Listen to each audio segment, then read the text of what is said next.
Ed ora il momento tanto atteso, l'intervista esclusiva a Ian Anderson per la nostra trasmissione Wandering Aloud, in anteprima assoluta.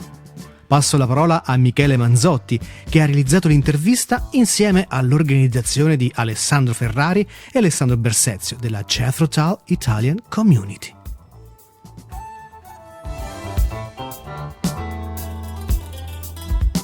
Sono Michele Manzotti e prendo il testimone momentaneamente da Daniele Massimi, che ringrazio per l'ospitalità.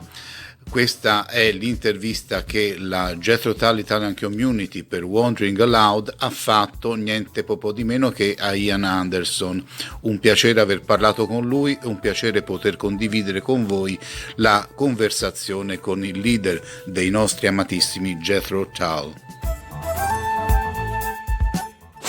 Hello, Mr. Anderson. Thanks for your time and thanks to be guest of ours in this radio show Wandering Aloud in collaboration with the Jethro Tull Italian Community. The first question is obviously about... La prima domanda è ovviamente legata al cinquantenario di Aqualung. C'è qualche episodio che le piace ricordare della sua realizzazione? Jethro Tull album, so we would like to know something about it, something about the producing and some event about those days. I think began in 1970 when I was on tour in the USA, but we got around to recording. I brani erano stati provati nel 1970 quando eravamo in tour negli Stati Uniti e iniziamo a registrarli a fine 1970, inizio 1971. Lo facemmo in una nuova sala costruita dall'etichetta Island, all'interno di una chiesa sconsacrata, dove furono allestiti uno studio più grande e uno più piccolo. Era stato tutto inaugurato da poco. Il primo gruppo che andò a registrare fu i Led Zeppelin. Lo fece nello studio più piccolo, che era in basso e che aveva una resa sonora migliore. Noi eravamo in quello più grande, all'interno della chiesa, che aveva un suono più cavernoso, pieno di eco. Era freddo e abbastanza sgradevole. Avevamo un sacco di problemi tecnici, l'equipaggiamento era nuovo.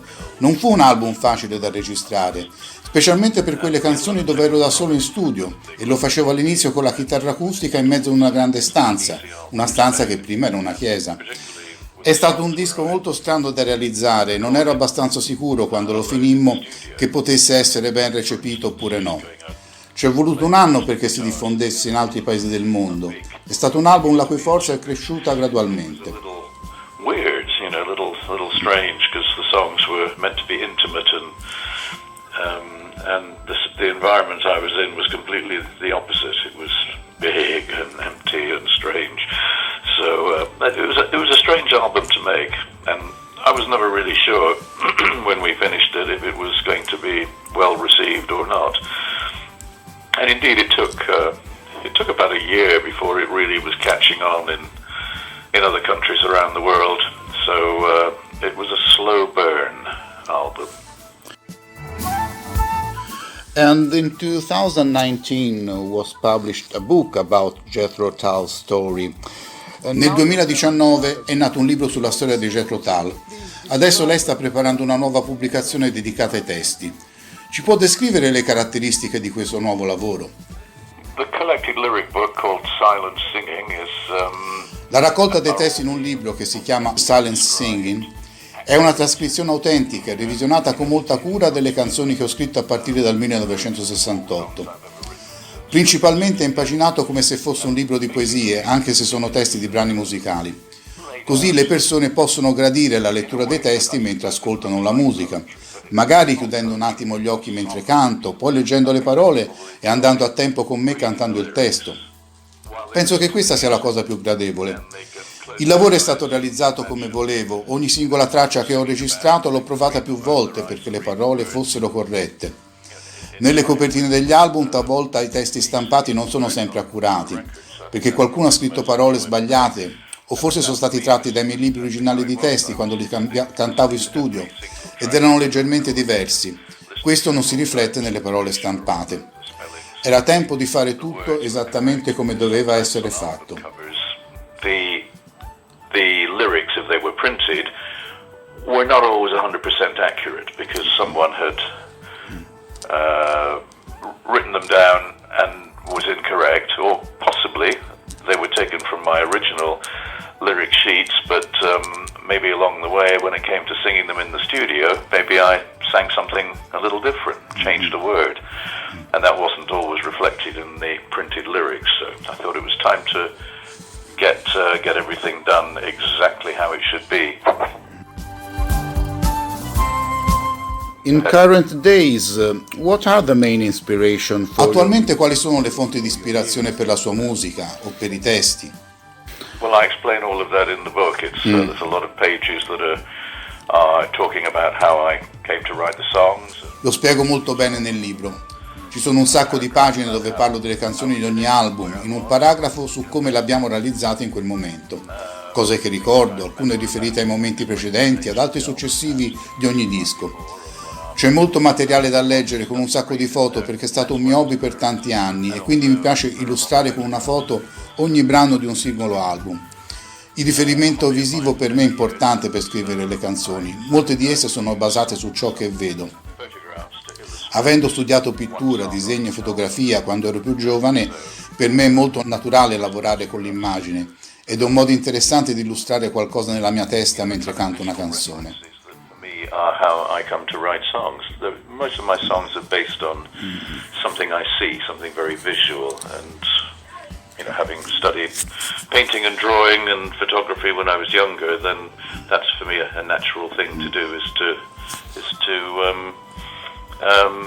work with visual images, and so I thought it would be an interesting way of helping to illustrate some of the pictures in my head when I'm singing a song. Are there songs from the past, I mean singles, or also songs played live in last year? Ci sono canzoni del passato, come singoli o brani suonati dal vivo negli ultimi anni, che a suo parere vale la pena di riscoprire nell'attuale repertorio di Jethro Tull? There are a lot of songs that obviously we don't play on stage. Many of them we've never played live on stage. They were just recorded in the studio and that was it. So for me, ce ne sono tante, magari non le suoniamo sul palco. Anzi, non sono mai state portate in concerto, registrate solo in studio. Per me riscoprire tutto questo materiale è molto interessante perché qualche volta sono sorpreso della qualità della musica durante l'esecuzione, grazie anche ai musicisti del gruppo. Sono anche sorpreso dai testi, molto migliori di quanto mi ricordassi allora. Per me ci sono sempre delle belle sorprese tra queste 350 canzoni. È stata un'esperienza molto gradevole per me scrivendole tutte e riesaminarle tutte tra giugno e dicembre dello scorso anno. Adesso che il lavoro del libro è completo possono finalmente partire gli ordini. Ci saranno edizioni speciali autografate, tante cose per gli appassionati che avranno così qualcosa del mio modo personale di scrivere le canzoni. Sono sempre sorpreso quando vado indietro negli anni e realizzo di quante canzoni ci sono e di quante di esse vado orgoglioso. Naturalmente nel palco ne suoniamo 20 a sera con tanti cambiamenti di anno in anno, ma penso che probabilmente le scalette sono scelte da un gruppo di 100 canzoni e quindi altre 250 non sono mai state suonate sul palco. Me and my songwriting over the years. I'm always surprised when I go back and listen to music that I've done as to how many songs there are and how many of them I'm really quite proud of. Yeah. Because of course on stage, we play typically 20 songs in an evening, and that maybe changes from year to year. But I think probably the set lists are made up mostly of about 100 songs, which leaves another 250 that I've never played live on stage. Every Jethro Tull fan has a question, and it's that you're planning a new album, but probably... Ogni fan di Jethro Tull ha una domanda per lei, ovvero se sta programmando un nuovo album che probabilmente potrebbe essere strumentale come Divinities, un album da realizzare nei prossimi mesi o anni. There was an album in 2017 which was not all but mostly instrumental music with me and a string quartet, which was called Jethro Tull, the String Quartets, and that. C'è stato un disco nel 2017 che fu prevalentemente strumentale con me e un quartetto d'archi chiamato Jethro Tull and the String Quartet, con il quale ho realizzato il mio progetto dedicato a quella formazione. Per quanto riguarda la musica strumentale, mi piacerebbe realizzare un disco dedicato al flauto rock ed è un progetto che intendo portare a termine entro 2 anni. Sto ancora lavorando a un nuovo disco che spero di finire entro la fine dell'anno e al tempo stesso sto lavorando a un'autobiografia, ma non in sequenza. È una serie di saggi su dove ero nel mondo, cosa stavo facendo, le canzoni che ho scritto in relazione a un certo periodo, la storia recente. Quindi un'autobiografia che non è un semplice discorso cronologico, tipo sono andata a Dunfermline in Scozia nel 1947, bla bla bla. È un modo diverso di scrivere la mia vita nel contesto di cosa accadde e di cosa è accaduto nel mondo nei vari periodi della mia vita e la mia attività. Questo è un altro progetto che spero di portare a termine nel giro di 2 anni. Nel frattempo mi piacerebbe tornare in tour e fare concerti a un certo punto, magari anche quest'anno sperando che l'infezione si attenui. Al momento il nostro governo ha deciso di separare 2 dosi del vaccino di 12 settimane invece che 4. Non so se è stata la decisione giusta perché si rallenta la seconda dose, ma probabilmente tutte le persone sopra i 50 anni avranno la prima dose e penso che questo sia un modo di accelerare l'immunizzazione. Vedo che la situazione in altri paesi è peggiore, penso alla Francia dove molti non si vogliono vaccinare e la trovo una cosa folle. Almeno in Italia questo è un aspetto che non si nota e si vede che nella cura siete sensibili come noi. Everybody behaves themselves and manages to get the infection rates low. Right now, Italy is not doing very well because unfortunately not, yes. Going back up again. And in the UK they've been coming down, but then we've been vaccinating longer, and we took the decision, or our government took the decision to separate the 2 doses of the vaccine by 12 weeks instead of 4, and many of us thought that was crazy.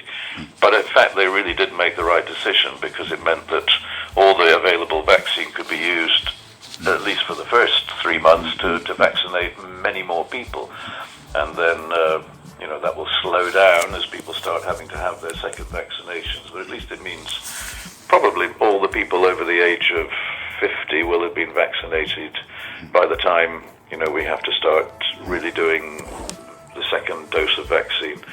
And so we're a long way ahead of everybody in Europe through the policy of the government to get really very active very quickly with the vaccination program. So it's having its effect here for sure, that there are much fewer hospital admissions and fewer people dying every day, and definitely the right thing to have done. But in some countries of Europe, obviously it's much harder. In France, half the people, roughly 50% of the population, refuse to be vaccinated. They don't want to have the vaccine. And how crazy is that? Italy is actually number 2 next to the UK in terms of willingness to be vaccinated. So, at least the Italians and the British are being sensible. So, I have 2 more questions. Do you know the project of A New Day project, David Rees, regarding... È venuto a conoscenza del progetto di David Rees di A New Day su The Water's Edge, ovvero la riedizione di questa musica per balletto?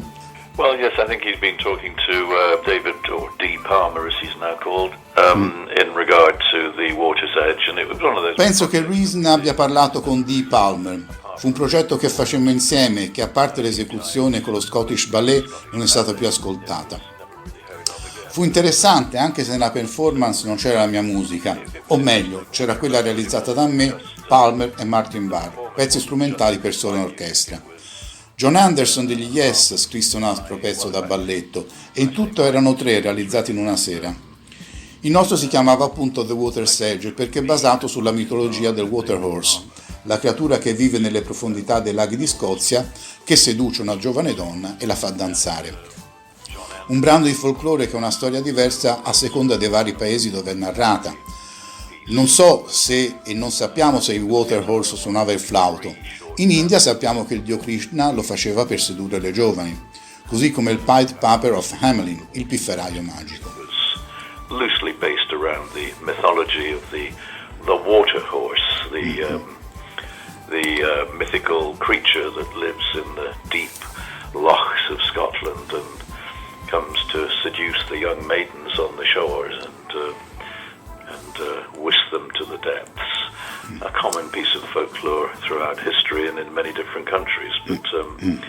Whether or not the water horse could play the flute, we don't know. No. We do, but of course we do know that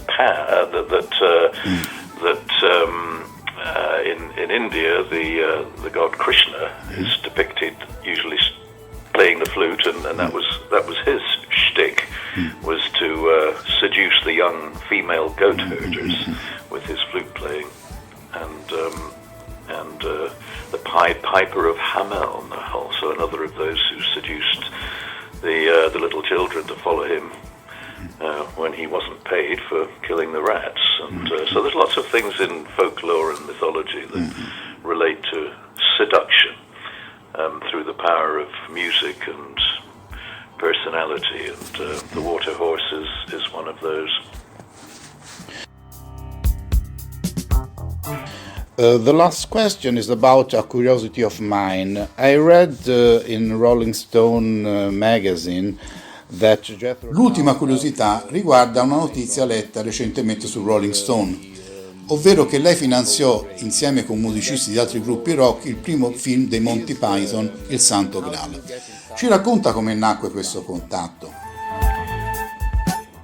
Well, at the time they were making their first proper movie, The Holy Grail, there was no money and no one wanted to fund it. No production companies or film companies would put up the money. So they decided to try through friends and associations with people in the music industry. Quando i Python lavorarono al primo film, non avevano soldi e non sapevano come raccoglierli. Così decisero di muoversi attraverso amici, associazioni e gruppi musicali. Non solo i Jethro Tull, ma anche le Zeppelin e Pink Floyd, oltre ad alcune case discografiche come la Charisma e la Chrysalis. La trovai come un'opportunità e fu anche una buona idea, perché il film negli anni è divenuto poi di culto e diffuso ancora oggi. Nacque un gruppo di finanziatori che avrebbe poi raccolto i dividendi. Alcuni li hanno venduti negli anni, io ho continuato a mantenerli, ogni anno mi arriva la quota. E non lo faccio tanto per soldi, ma perché mi ha fatto piacere essere coinvolto nel lavoro di quel film. Un esempio perfetto di quella follia degli anni 70 che fa parte a pieno titolo dell'humor britannico.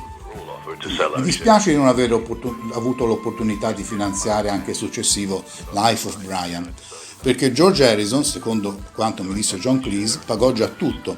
Anzi, secondo Cleese, fu proprio Harrison a dire loro che vecchi investitori non volevano saperne di finanziare il nuovo film. Una cosa che alla fine ho accettato. If only financially with the first Monty Python movie, which was a great example of that early 70s craziness that was very much part of British humour. The only sadness is that I didn't get the opportunity to invest in Life of Brian, because George Harrison, there's a story told to me by John Cleese, when I said to him, I'm a bit disappointed that I never had a chance to invest in Life of Brian, and I know the other investors too were not given the chance to invest, and that George Harrison had paid for everything, and he was the only investor. And John Cleese said, the way we heard it, he said, the original investors didn't want to pay any more money. They didn't want to fund Life of Brian. And I said, really? Well, who told you that? And he said, George Harrison. So that was the thing. Obviously, George Harrison said, nobody else wants to put up any money, but I'll put up everything. So yes, he got the lot. So, Mr. Anderson, thank you very much from the whole community of fans from the radio show Wandering Loud, ruled by Radio Tsunami, with the Jethro Tull Italian community. Grazie Mr. Anderson da parte di Wandering Loud, da Radio Tsunami e dalla Jethro Tull Italian Community. Grazie anche per la sua musica che noi amiamo da sempre, speriamo in altre produzioni nei prossimi mesi. Okay, well, we hope to be able to see you this year somewhere. We have a lot of Italian shows booked for later in the year, and we keep our fingers crossed that... Speriamo di vederci da qualche parte. Abbiamo alcune date fissate in Italia alla fine dell'anno e tengo le dita incrociate. Spero che si possano fare, speriamo comunque nel meglio. Anche di incontrarci presto nuovamente. Thank you very much. Thank you to you too. Bye bye. And take good care. Bye bye.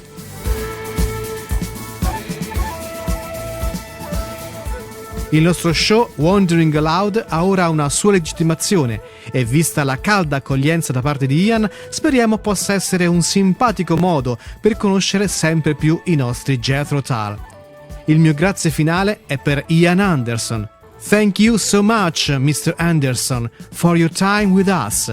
I'm glad to hear you in our show, but remember, this is your show. I hope you enjoy it, and I wish you goodbye till further on.